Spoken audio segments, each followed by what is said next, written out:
Who really benefits from California Prop 22? Uber, drivers, customers? Actually, in my opinion, especially living in Southern California, no one does. Now, there was a lot of great TV ads with lots of great gig spokespeople, or actors, I'm not quite sure, who made a strong and heartfelt case that we should vote for Prop 22 so that these people could have a second job and afford housing and food for their own families, really to vote against it. The fact is that Prop 22 went on the ballot to see if companies like Uber, Instacart, DoorDash, and others would have to reclassify their workers as employees instead of independent contractors that currently are not paid the minimum wage or overtime, workmen's comp insurance, unemployment, health care, and the other benefits that many employees receive. And the world was watching for the outcome, especially that it was $200 million that was spent by Uber, Lyft, Instacart, DoorDash, and Postmates in California to keep their workers classified as independent contractors. The impact on these delivery and rideshare companies would have been huge. And since most of them aren't making any money as is, would surely have forced up prices for consumers, been a landslide of taxes for the state, federal government, Social Security, and Medicare. And for some companies, may have actually put them out of business. But in my opinion, whichever side of the ballot and labor standards you are on, the real problem is not being addressed. According to the personal conversations I've had with hundreds of these workers, is that there are just too many of them.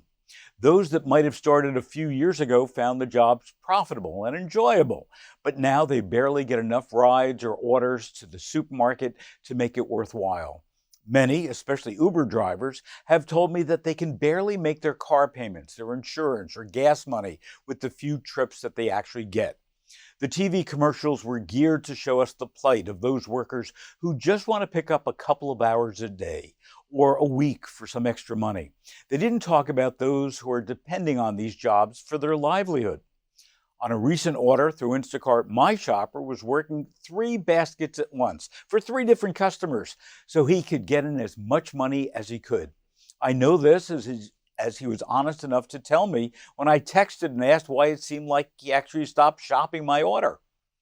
A survey by the Washington Post estimates that the average Instacart worker makes just $7.15 an hour in 2019. Obviously, since the pandemic, they've made more, but more people are also looking for work, driving up the competition for these jobs. Berkeley researchers also estimate that Prop 22's wage guarantee only amounts to $5.64 an hour when you consider unpaid wait times and workers' personal overhead expenses, including gas. Consumers who want to use these services must pay the real cost of service, not a cost that is offset by an IPO or VC funding that are keeping their fingers crossed that one day the business will actually show a profit. Until we take a truthful, hard look at this new type of workforce and differentiate between those who want a couple hours work versus a full-time job, we will continue to see these types of propositions spread throughout the country.